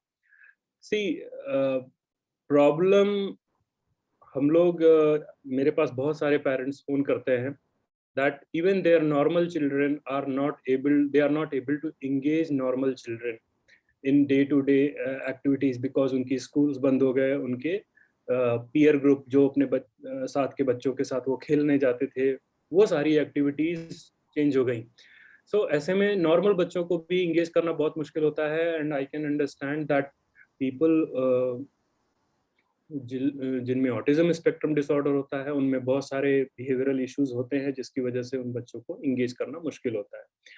सो देखिए, अगर हम लोग इस perspective के साथ देखें that ये बच्चे ज्यादातर इनको हम लोग स्ट्रक्चर्ड इन्वायरमेंट में ही मैनेज कर सकते हैं, तो इन बच्चों को कोविड सिनेरियो में जहाँ पर पेरेंट्स भी घर में हैं और बच्चे भी घर में हैं, बच्चों के पास कोई ज्यादा एक्टिविटीज नहीं करने को, तो मैं नहीं समझता ऑटिज्म स्पेक्ट्रम डिसऑर्डर्स के बच्चों में, बिकॉज ऑटिज्म स्पेक्ट्रम डिसऑर्डर के बच्चों में पेरेंट्स की सुपरविजन और पेरेंट्स का इंगेज करने का जो स्किल्स होती हैं जो उन्हें सिखाई जाती हैं, I think it is their prime time, और कह सकते हैं अपॉर्चुन टाइम है उनके लिए दैट वो अपने स्किल्स को इस समय अप्लाई करें और मॉनिटर करें। Yes, it is another thing is that it is very important because most of the parents might be working from home, so it is a opportune time so that they can keep record, they can monitor their whole schedule, and they can monitor the child's schedule also. Mainly अगर कुछ parents ऐसे होते हैं जैसे कि वो और भी एक्टिविटीज, लीजर एक्टिविटीज में इन्वॉल्व होना चाहते हैं जहां पर बच्चे फिट नहीं होते या बच्चे उस एक्टिविटी को नहीं कर पाते। सो ऐसे सिनेरियो में मेरी यही सलाह होगी कि कोशिश तो ये करनी चाहिए कि उन एक्टिविटीज को अडॉप्ट करें जिनमें बच्चों का इंगेजमेंट वो बढ़ा सकते हैं, बच्चों के साथ प्ले एक्टिविटी को बढ़ा सकते हैं, बच्चों के साथ जो क्रिएटिव एक्टिविटी है उसको बढ़ा सकते हैं, और रादर देन घर में देखिए एक और चीज है जैसे कि working from home, working from online portal, जिसकी वजह से ये हो गया है कि एक कंपार्टमेंटलाइजेशन नहीं है वर्क और होम लाइफ में। सो ये एक बहुत बड़ा एरिया है जिसके लिए मुझे लगता है कि हमें अपने घर में ये कम्युनिकेट करना बहुत जरूरी होता है that I am currently on working and they should not be disturb, so working from a separate room and then taking off from the work and then going to the family. So I think because COVID-19 scenario provides a lot of challenges, but we need to observe it, और हमको strategies अपने family rules को change करने की जरूरत है। अपने जो कह सकते हैं कि जो हम बहुत समय से सालों से जो अपने एक रूटीन को हमने लर्न किया है उसमें भी हमें सेल्फ रिफ्लेक्ट करने की जरूरत है और उसको मॉडिफाई करने की जरूरत है। अगर पेरेंट्स, जहां तक ऑटिज्म स्पेक्ट्रम डिसऑर्डर के बच्चों की बात करूं, तो पेरेंट्स यूजुअली, कुछ पेरेंट्स को मैंने ऑब्जर्व किया है that they are really investing a lot, they are saying that कि हम इस समय अपने बच्चे के साथ ज्यादा वक्त बिता पा रहे हैं। पेरेंट्स जैसे फादर्स इन्वॉल्व हो पा रहे हैं बच्चों के मैनेजमेंट में, एंड एक सपोर्टिव एनवायरनमेंट बन पाता है। सो मुझे लगता है कि एक दूसरे का सपोर्ट, जैसे पेरेंट्स, फादर, मदर एक दूसरे को उसके लिए काफी सपोर्टिव हो जाते हैं, सो ट्रीटमेंट और मैनेजमेंट बेहतर हो जाता है। आखिरी में मैं इस बारे में यही कहना चाहूंगा कि मेनली पेरेंट्स को अपना नजरिया बदलने की थोड़ी जरूरत है। एंड रही बात बच्चों के एक्टिविटी की, तो ऑब्वियसली एक चीज जो यहाँ पर बहुत सारे पेरेंट्स में मैंने देखा है, that screen involvement, if they should keep avoiding the screen, parents को खुद अपना स्क्रीन एक्टिविटी को कम करना होगा, जिसकी वजह से वो बच्चों के साथ ज्यादा वक्त बिता सके। क्योंकि स्क्रीन एक्टिविटी पर पेरेंट्स को पता नहीं चल पाता कि वो कितना वक्त उनका वेस्ट हो जाता है, या कह सकते हैं जो वो फैमिली को फ्रूटफुली या इफेक्टिवली वो दे सकते हैं। So that is all things, there is no age such we can say that, because Covid में बहुत सारी नई नई प्रॉब्लम्स दिखाई पड़ती हैं, नई नई चैलेंजेस आते हैं। सो उन चैलेंजेस को करंट सिनेरियो के कह सकते हैं कि जरूरतों के हिसाब से उसको मॉडिफाई करने की जरूरत है। अगर कहीं पर डिफिकल्टी आती है कि आप नहीं कर पाते हैं, वहां पर वो उस बच्चे के जो थेरेपिस्ट होते हैं उनसे स्पेसिफिक राय लें, वो ज्यादा बेहतर होगा। Okay. Swapnil want to ask something. Swapnil, you can ask. Good evening, Doctor. Good evening. Doctor, it was a very nice session with you. बहुत सारी मुझे ऐसी इंफॉर्मेशन मिली जो मुझे आज अच्छी लगी, मतलब मुझे पता चली। तो डॉक्टर, पहला क्वेश्चन तो मेरा ये, जो आपने जेनेटिक्स की बात की है इसमें, कि ये जीन्स से रिलेटेड है, तो मतलब अगर ये बच्चा बड़ा होके आगे इन फ्यूचर क्या ये कैरी करेगा ये चीजें? क्योंकि हमारे फैमिली बैकग्राउंड में भी ऐसा कुछ नहीं था, तो वो क्या ये जीन्स आगे कैरी ओवर होंगे कि क्या है मतलब? इस इंफॉर्मेशन को अगर हम लोग देखें तो जेनेटिक, अगर कोई प्रोबेबिलिटी ज्यादा है किसी बीमारी की, तो obviously that is your concern is very valid कि ये बच्चा आगे कैरी करेगा और आगे हो सकता है उसके जीन्स ट्रांसफर भी हो। बट जीन्स का एक फिक्स रूल नहीं होता। जैसे अगर हम कहें कि मेरे अंदर से जीन्स मेरे बच्चे में ट्रांसफर होंगे, बट ये रूल इतना सिंपल नहीं है।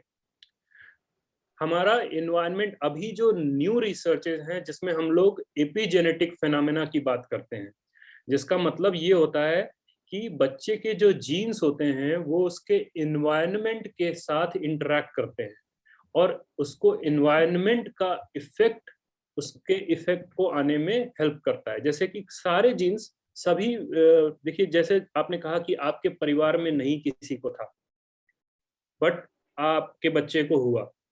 सो इसका मतलब है कि, इसका मतलब ये नहीं है कि जीन्स में नहीं था, जीन्स में था, लेकिन उनका एनवायरनमेंट का एक्सपोजर ऐसा नहीं हुआ, या उनके एनवायरनमेंट से कुछ ऐसा तालमेल हुआ जिसकी वजह से वो बीमारी उस जनरेशन में या आपके जनरेशन में सामने नहीं आई, बट किसी और जनरेशन में सामने आई। So there are lot of thing, and ये एक बहुत, कह सकते हैं ये एक अच्छी खबर भी है, क्योंकि अगर एनवायरनमेंट का रोल है जीन के एक्सप्रेशन में, तो हम लोग एनवायरनमेंट को बदल सकते हैं और जीन के एक्सप्रेशन को चेंज कर सकते हैं। और दैट्स वाई जीन थेरेपी, और कह सकते हैं कि तमाम और मोडालिटीज हैं, और दैट इज वाई ये भी कहा, देखा गया है दैट दीज एपिजेनेटिक जो चेंजेस होते हैं, ये बिहेवियरल इंटरवेंशन से भी काफी इफेक्ट होते हैं। So because of environment and gene interaction, so जो एक पहले पुरानी अवधारणा थी कि जीन में है तो हम कुछ नहीं कर सकते, वो अब हमें चेंज करने की जरूरत है, और ये बात बहुत सारी बीमारियों पर लागू होती है। सो जीन में सर है तो इसका मतलब ये होपलेस सिचुएशन नहीं है। ओके सर, एक और क्वेश्चन था मेरा कि जैसे ऑनलाइन हमारे सेशंस चल रहे हैं अब कोविड की वजह से, तो इस these online sessions are satisfactory for both doctors and parents, कि मतलब इसमें हम सारे वो मैसेजेस कन्वे कर पाएंगे और वो सारी ट्रीटमेंट्स प्रॉपरली हो पाएंगी? देखिए क्योंकि already my son is 4 years and he has only 1 year to complete 5 years, तो मेंटल जो उसका ब्रेन डेवलपमेंट है वो तो 1 year के लिए है, मतलब 90% तो डेवलप हो जाएगा। तो क्या वो सही है, मतलब सेटिस्फैक्टरी होगा हम लोग के लिए? देखिए, क्योंकि अभी जो ऑनलाइन थेरेपी सेशंस हो रहे हैं, जी ये एक कह सकते हैं कि साल 2 साल में ये नई तरीके से हम लोग थेरेपी प्रोवाइड कर रहे हैं। हम लोग के पास बहुत स्ट्रॉन्ग एविडेंसेस नहीं है जिसके बेसिस पर अभी हम ये कह सके कि ऑनलाइन थेरेपी डज वर्क और डज नॉट वर्क। अभी इस पर कमेंट इस तरह से as a therapy mode of therapy comment करना बहुत मुश्किल है। लेकिन हाँ, एक बात ये है कि कम्युनिकेशन के ओवरऑल हम लोग एडवांटेज जानते हैं, that this online platforms are doing not exactly as the real world. जैसे क्लासरूम की बात करें या हम लोग वर्क मीटिंग्स की बात करें, तो obviously we are not as comfortable as in real scenario, but they are doing a lot. अगर कोविड की स्थिति जैसी है, कोविड की स्थिति में हमारे ऊपर लाइफ रिस्क बहुत ज़्यादा है, तो ऐसे सिनेरियो में we should consider, we should look this online mode as a opportunity. अगर ऑब्वियसली बहुत सारे लिमिटेशंस हैं, जैसे कि आपको एक थेरेपी में जो बहुत सारी चीज़ें, हालांकि यहाँ पर प्रियंका जी ज़्यादा अच्छे से बता पाएंगी हाँ, दैट। मेरी बात हुई उनसे। तो वो जैसे कि हम लोग पेरेंट्स को मैं जी प्रियंका जी। मैम देखिए, ये है ना कि पेरेंट्स को तो हम ट्रेनिंग दे सकते हैं ना, और जहाँ पे चीज़ें कैसे सिखानी है वो हमारे पास पहले का तो ट्यूटोरियल्स बने हुए हैं, थेरेपी का तो रिकॉर्डेड सेशंस हैं। अगर कुछ जो हम किसी नॉर्मल बच्चे पे करके हम लोगों ने कुछ ट्यूटोरियल्स बनाए हुए, वो भी हम शेयर कर सकते हैं आपको। लिमिटेशंस तो हैं, लेकिन बैठ के टाइम वेस्ट करने से अच्छा है कि हम खुद की ट्रेनिंग लें। और वैसे भी 90% तो काम पेरेंट्स को ही करना। जब थेरेपी सेंटर खुले भी होते हैं तब भी हम पेरेंट्स को सेशंस में डेमोन्स्ट्रेशन मोड में ही रखते हैं कि आप देखिए, आपको, हम तो बच्चे को 1 घंटे के लिए 45 मिनट के लिए ले रहे हैं, घर जाके तो आपको ही कराना है सेशन। ये यस है। मैम। तो ट्रेनिंग तो आपको ही लेनी है और काम भी मैम आपको ही ज्यादा करना है। अगर बच्चा किसी इंटेंसिव प्रोग्राम में, जैसे हम लोग कॉमडी का प्रोग्राम या किसी अर्ली इंटरवेंशन का प्रोग्राम रन करते हैं, तब तो 50% बच्चा हमारे पास 3-3.5 घंटे के लिए होता है। तब तो उस समय हम बहुत इंटेंसिव ट्रेनिंग देने की कोशिश करते हैं बच्चे को। लेकिन अगर बच्चा रेगुलर सिर्फ 1 या 2 सेशंस ही ले रहा है, तो हम पेरेंट्स को ट्रेनिंग मोड में ही रखते हैं, बच्चे के गोल सेट करते हैं, बच्चे को, पेरेंट्स को रूम के अंदर बताते हैं, बैठाते हैं, उनको पूरी ट्रेनिंग देते हैं कि आपको घर में जाके कैसे करना है। तो मेरे हिसाब से कुछ पॉजिटिव पॉइंट ये है कि जैसे मुझसे बहुत सारे पेरेंट्स, आई डोंट नो तरु की मम्मा ने ज्वाइन किया है कि नहीं, वो एक ऐसी मदर है जो हमेशा मुझसे कहती हैं कि मुझे ऑनलाइन सेशन कंपैरेटिवली सेंटर से ज़्यादा अच्छे लगते थे, क्योंकि मैं बस सेंटर पे भेज देती थी और मैं बिल्कुल ध्यान नहीं देती थी बच्चे के साथ क्या हो रहा है। लेकिन अब मुझे पूरे 2 सेशन में बैठना पड़ता है, तो मुझे पता है कि चीज़ों को कैसे कराना है।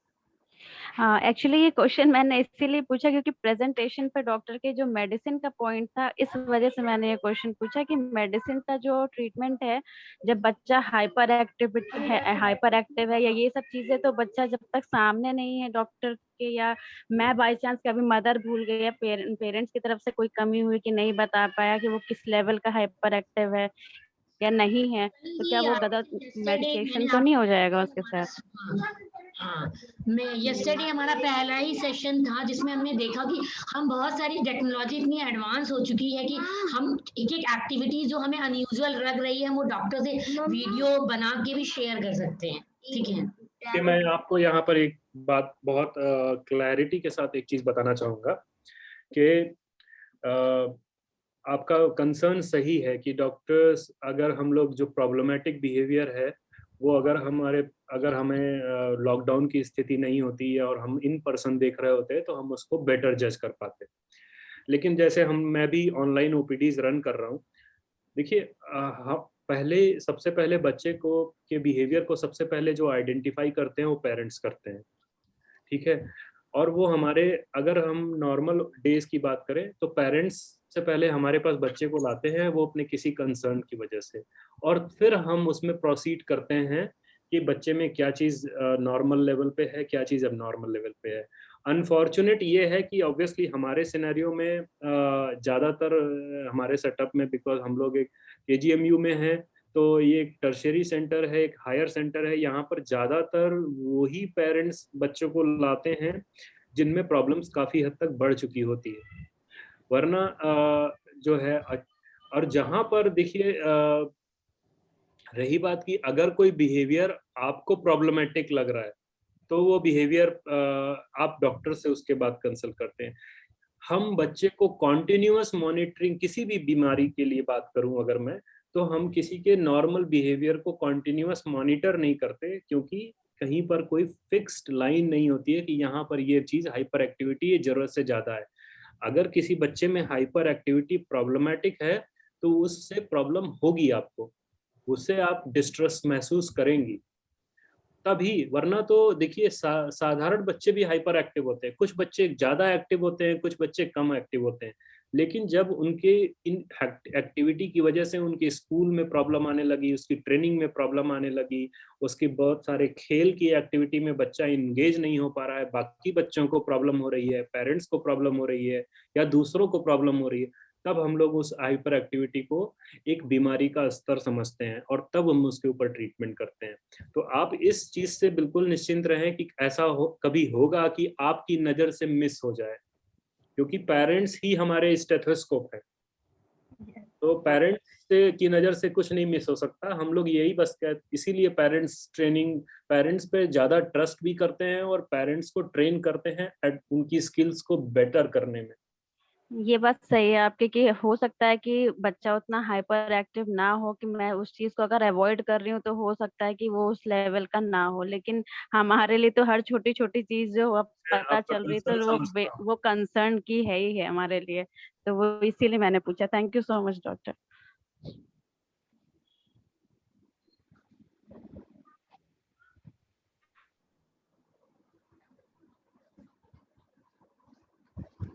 Alicia, you can ask your question.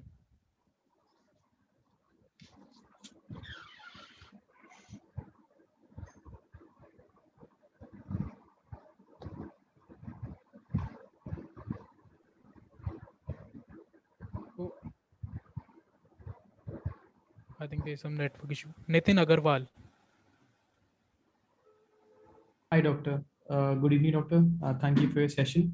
मेरा question online course के regarding था, which is what Priyanka ma'am was also saying, that are there any courses which you can refer to as a parent which you can learn and understand how do I kind of increase my skills to handle my child? Yes, obviously, Priyanka ji will answer this better. Dr. Priyanka. Hello, आवाज आ रही है sir आपको? Nitin ji Yes, मेरी? हाँ हाँ जी, आवाज आ रही है। नितिन जी आ रही है। बहुत सारे ऐसे ट्रेनिंग प्रोग्राम्स बनाए गए हैं जो पेरेंट एम्पावरमेंट के लिए किए जाते हैं, और हमारी एक सीनियर मैम है, हिंदू मैम, वो पेरेंट ट्रेनिंग प्रोग्राम में काम करती हैं। जो भी पेरेंट्स इंटरेस्टेड होते हैं, लेकिन वो एक बैच बना के करती हैं, एटलीस्ट मिनिमम 5 पेरेंट्स हों उस प्रोग्राम में। तो और हम लोगों ने जब कोविड नहीं था तो बहुत सारे पेरेंट ट्रेनिंग प्रोग्राम शुरू भी किए हुए हैं, क्योंकि इंदू मैम का उनके खुद के दोनों बच्चे सीवियर ऑटिस्टिक हैं, और एक बेटा उनका 40 इयर्स का और एक बेटी जो है उनकी 35 इयर्स की है। तो पेरेंट्स के फीडबैक भी काफी अच्छे हैं और काफी अच्छा वो प्रोग्राम कराती है, 1 मंथ इंटेंसिव प्रोग्राम कराती है। इसके अलावा भी अगर आप देखें तो अभी ऑनलाइन मोड पे तो कोई पेरेंट ट्रेनिंग प्रोग्राम नहीं चल रहा है। अगर 4-5 पेरेंट्स इंटरेस्टेड होंगे तो मैं ऑनलाइन मोड पे भी मैम से रिक्वेस्ट करके आपके लिए वो ट्रेनिंग प्रोग्राम प्लान कर सकते हैं। मैम एक तो एक प्रोग्राम जो आप बात करें जहाँ पे 4-5 पेरेंट्स को लाइव होना पड़ेगा, are there any recorded sessions जहाँ पे हम उन्हें रेफर कर सकते हैं और अपने स्किल सेट में इम्प्रूवमेंट कर सकते हैं? For example the exercise which are used with the kid which gives us a kind of थोड़ा सा एक ओवरव्यू दे पाएगी हम किस तरीके के गेम्स या किस तरह के लेजर गेम्स या प्लेज अपने किड्स के साथ करें, so that it may not. हमारा एक जैसे मैं बताऊं, मेरी एक क्रिएटिव माइंड फैमिली का एक ग्रुप है। वो ग्रुप में बहुत सारे पेरेंट्स एनरोल्ड हैं। तो वो एक ग्रुप इसलिए क्रिएट किया गया कि पेरेंट्स अपने कंसर्न और उसमें पोस्ट करें और उससे रिलेटेड हम सारी एक्टिविटीज उसमें पोस्ट करते हैं। तो क्या है कि ऑटिज्म एक बहुत ब्रॉड स्पेक्ट्रम है। कोई भी एक जैसे बच्चे के मतलब 2 बच्चों की एक जैसे सिम्टम्स नहीं होते हैं। तो हर पेरेंट्स का कंसर्न एरिया अलग होता है। यहाँ पे जो आपके कंसर्न है वो आप उस ग्रुप में पोस्ट कर सकते हैं या पर्सनली मुझे पोस्ट कर सकते हैं। मैं आपको उस पर्टिकुलर कंसर्न से रिलेटेड एक्टिविटीज बता सकती हूँ, या मेरी थेरेपी अगर वो ऑक्यूपेशनल थेरेपी से रिलेटेड क्वेश्चन है या मेरे स्पीच थेरेपी से रिलेटेड क्वेश्चन है तो मेरे थेरेपिस्ट आपको गाइड कर सकते हैं। क्योंकि हर पेरेंट्स का एक क्वेश्चन नहीं होता है, क्योंकि हर बच्चे में अलग अलग सिम्टम्स होते हैं। जैसे सर ने अपनी स्लाइड में ही प्रेजेंट किया, किसी में सोशल इश्यूज ज्यादा है, किसी में रिपीटेटिव स्टीरियोटाइप बिहेवियर ज्यादा है, किसी में कम्युनिकेशन इश्यूज ज्यादा हैं। तो हर बच्चा अलग है, तो उससे रिलेटेड हर पेरेंट्स की कंसर्न्स अलग हैं। तो वो हम इंडिविजुअली पेरेंट्स को ट्रेन कर सकते हैं। अगर पर्सन जब पेरेंट्स कहे कि मुझे इस इश्यूज पे हमें कैसे काम करना है, मान लीजिए किसी पेरेंट्स का बच्चा बहुत ऑडिटरी सीख कर रहा है या बहुत ज्यादा, हर तरीके हैं वो तरीके हैं, सिस्टमैटिकली हम उस पेरेंट्स को ट्रेन कर सकते हैं अपनी टीम के साथ मिलके। क्योंकि इससे टीम वर्क मतलब सारे के जो एरिया हमें देखना होगा कि किस एरिया में बच्चे को ज्यादा इश्यूज आ रहे हैं, वो एरिया सेंसरी से रिलेटेड है, वो एरिया स्पीच लैंग्वेज से रिलेटेड है, या बिहेवियर से रिलेटेड है, या कॉग्निटिव स्किल्स से रिलेटेड है। उस पर्टिकुलर स्किल एरिया से रिलेटेड थेरेपिस्ट आपको गाइड कर सकते हैं। इसीलिए सर ने इसमें लिखा था कि it is a team work.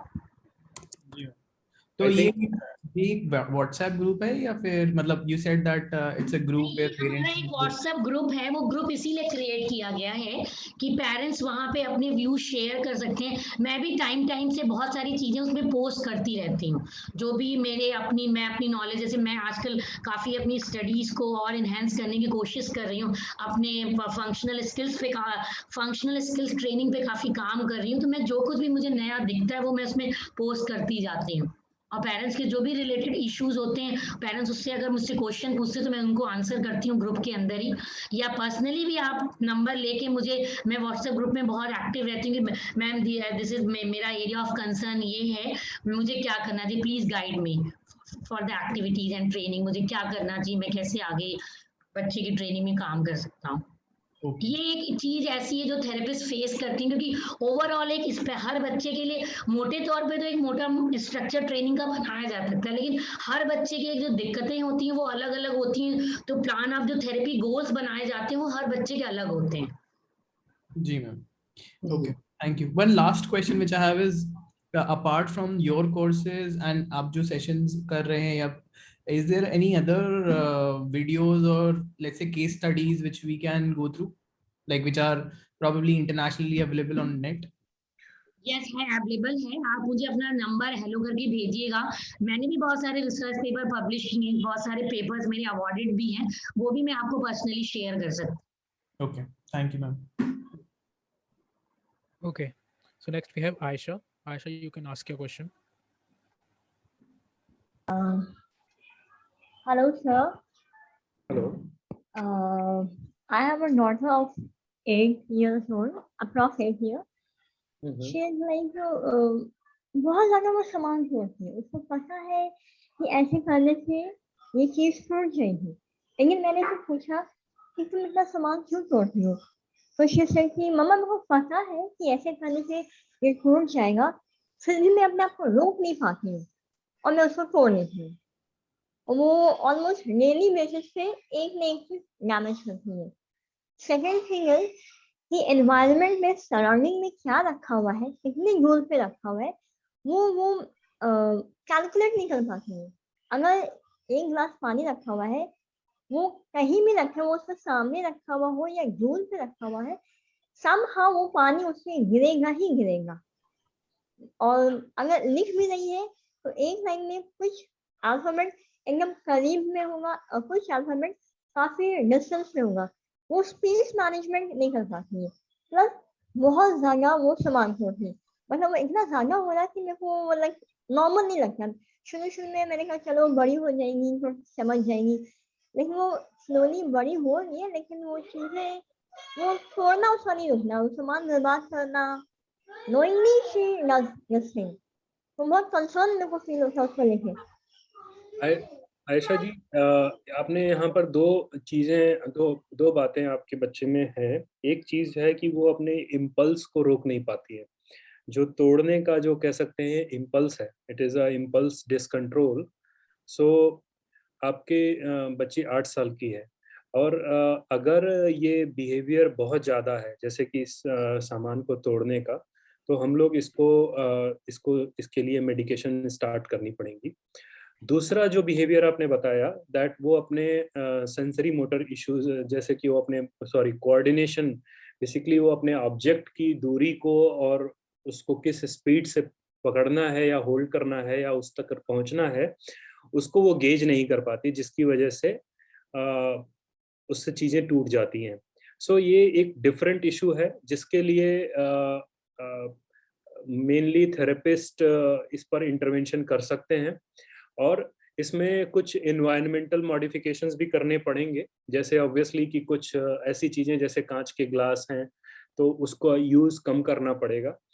लेकिन ये एक this will be improved after physical training as well as hand coordination की ट्रेनिंग से ये इम्प्रूव हो सकता है। लेकिन जो आपने इम्पल्स कंट्रोल वाली डिसकंट्रोल वाली प्रॉब्लम बताई है, that can be treated with medications. Priyanka ji, आप कुछ इस पर कमेंट करना चाहेंगे? आई एम सॉरी सर, मैं कुछ हाँ, मैं आपको ब्रीफ कर देता हूँ। आयशा जी ये कह रही हैं दैट उनकी एक 8 साल की बेटी है, तो उनके इशू ये है कि वो एक तो वो चीज़ों को तोड़ती हैं, तोड़ने के पीछे वो अपना कारण ये बताती हैं कि वो अपने इस इम्पल्स को रोक नहीं पाती, and that is why she breaks things. Another problem what she is reporting, that she is not able to gauge the distance कि कोई चीज़ कितनी दूरी पर रखी है और उसको किस स्पीड के साथ उसे पकड़ना है या होल्ड करना है या उस तक पहुंचना है। So because of that difficulty she also sometimes stumble up, like वो ग्लास उससे गिर जाता है या चीज़ें उससे गिर जाती हैं। So मैंने ये कमेंट किया कि दो ये अलग अलग इश्यूज हैं। एक तो इम्पल्स डिसकंट्रोल का जो इशू है, if that is very high, it can be treated with medication, and जो कोऑर्डिनेशन के जो प्रॉब्लम है उसको विद थेरेपी मैनेज किया जा सकता है। परसेप्शन थेरेपी के अंडर हम इस चीजों को ले सकते हैं कि विजुअल परसेप्शन थेरेपी में कि हम बहुत सारे विजुअल परसेप्शन थेरेपी के अंदर कई सारी चीजें आती है, visual motor integration, visual distance से चीजें कि कहाँ तक बच्चा जज कर पा रहा, तो वो इसकी सर एक पर्टिकुलर एक स्केल डेवलप है, उसका इनको असेसमेंट कराना होगा, तब हमें जज करना होगा कि क्या बच्चे को इश्यूज आ रही है। This is a totally part of occupational therapy. और उस ट्रेनिंग, आपने सर बहुत सही बात कही कि आई हैंड कोऑर्डिनेशन डेवलप करने के लिए ये ऑक्यूपेशनल थेरेपिस्ट काफी अच्छा काम कर सकते हैं। वो पर्टिकुलर स्केल बन के है हमारे सेंटर पे भी, जिसके हम बच्चे का पूरा विजुअल परसेप्शन जज करेंगे हर एरिया में, कि विजुअल मोटर इंटीग्रेशन में, विजुअल परसेप्शन में, विजुअल मेमोरी में, विजुअल आई हैंड कोऑर्डिनेशन में। और उस पर्टिकुलर स्कोर के बाद जो है वो उसके गोल्स जो होता है वो ऑक्यूपेशनल थेरेपिस्ट बनाते हैं और पेरेंट्स को ट्रेन करते हैं कि कैसे इस प्रॉब्लम से ओवरकम किया जा सकता है। बट इज इट ट्रू कि ये ऑक्यूपेशनल थेरेपिस्ट का काम है और वी हैव दैट स्किल जहाँ पे हम जज करके बच्चे को ट्रेनिंग दे सकते हैं। और यहाँ पर एक चीज और मैं कहना चाहूंगा आयशा जी, जैसे आई होप कि आपके बच्चे में ऑलरेडी, बिकॉज आप शायद थेरेपी ले रही हैं, आयशा जी, यस सर, मैं ले रही हूँ, हाँ, लेकिन वो आपकी मेरी बच्ची, दूसरी बच्ची है आयशा, जो मेरी 8 साल की बच्ची है, वो अलविया फातिमा है। अच्छा, जिसके ओके, बारे में आप वो बात कर रही हैं, वो उनको she is Alvia Fatima.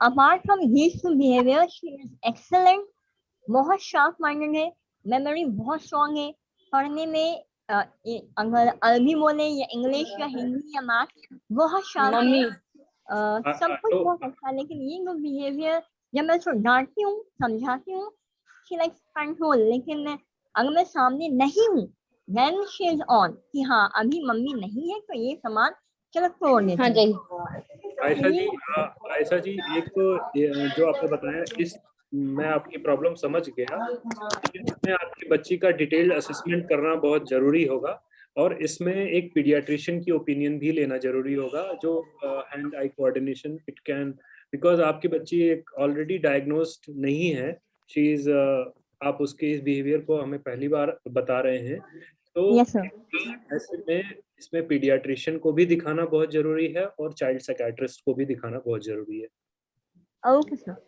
Thank you so much. Hello, good morning sir, good morning. I am Hina Sarwar.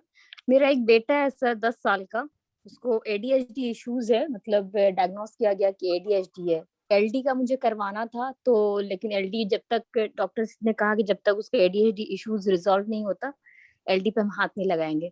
मेरा इशू ये है सर कि वो एक जगह बैठता नहीं, स्पेशली पढ़ाई के लिए बहुत ज्यादा हाइपर एक्टिव रहता है, मतलब फर्स्ट फ्लोर सेकंड फ्लोर अंदर बाहर, मतलब विद इन सेकंड्स फ्लैश की तरह यहाँ वहां, मतलब हम सब परेशान रहते। उसको पढ़ने के लिए 1 घंटा या 2 घंटा मैं कैसे बैठाऊं, ये अलीशा मेरा जी, इशू है। हाँ, अलीशा जी, आपका बच्चा कितना बड़ा है?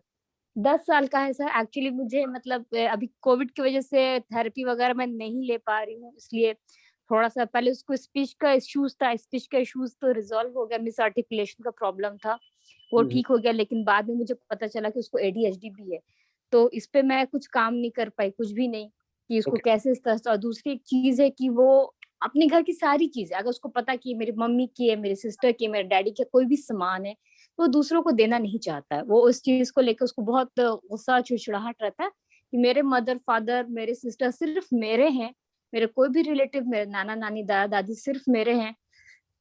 अपने कजन से भी या अपने बड़ों को शेयर नहीं करना चाहता, अपनी चीजों को शेयर नहीं अपने प्राइवेट एरिया में किसी और को इंट्रूड नहीं करना चाहता, उससे उसको बहुत ज्यादा फ्रस्ट्रेशन, मेंटल प्रेशर बहुत इंक्रीज होता है उसका। ओके।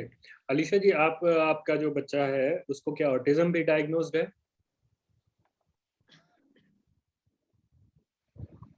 हेलो? नो सर, उसको ऑटिज्म नहीं है, डॉक्टर ने साफ कहा है कि वो ऑटिज्म का कोई इशू नहीं है, उसको सिर्फ एडीएचडी का इश्यूज है, ओके, ऑटिज्म नहीं है।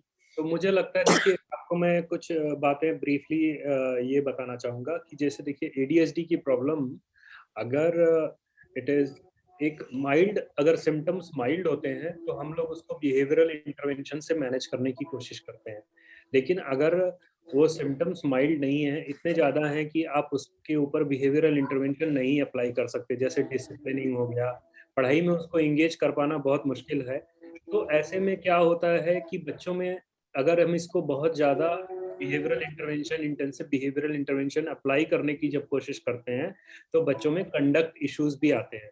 सो आपको इसमें मुझे लगता है कि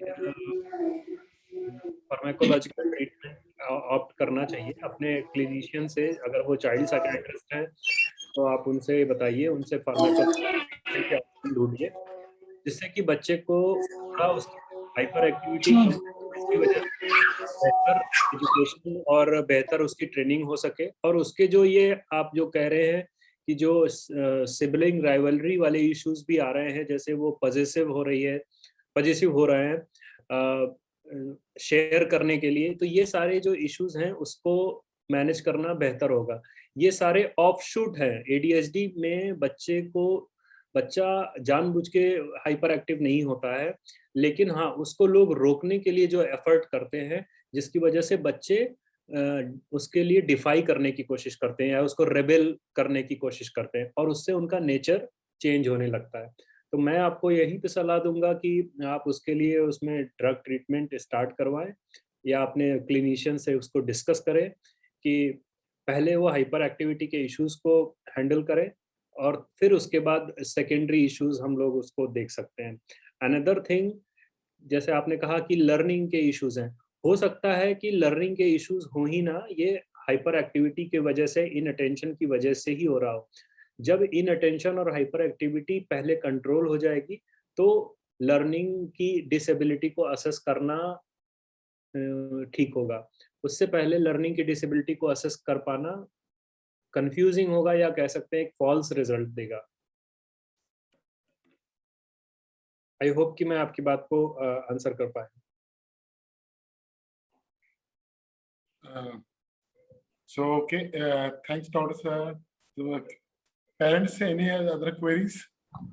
अगर आपको तो मैं चैट बॉक्स में एक मैसेज ड्रॉप किया है कि आप डॉक्टर पवन से, डॉक्टर प्रियंका से आप कांटेक्ट कर सकते हैं for this any of the questions, okay, और माउथ बिलीव में आप कर सकते हैं क्वेश्चंस। तो आपको चैट बॉक्स में मेरी आईडी दे दी गई है, okay. Thanks sir, thanks doctor Pawan, please, very thanks doctor Priyanka. Thank you so much doctor Pawan. Thank you ma'am. Nice presentation, बहुत आपने सारे parents. Thank you, Dr. Pawan. Thank you, Dr. Priyanka, and thank you all the participants for joining. And it's such a interactive and wonderful sessions we have. So thank you all for joining. Thank you to all parents. Thank you, ma'am. Thank you, Dr. Pawan. Thank you, sir.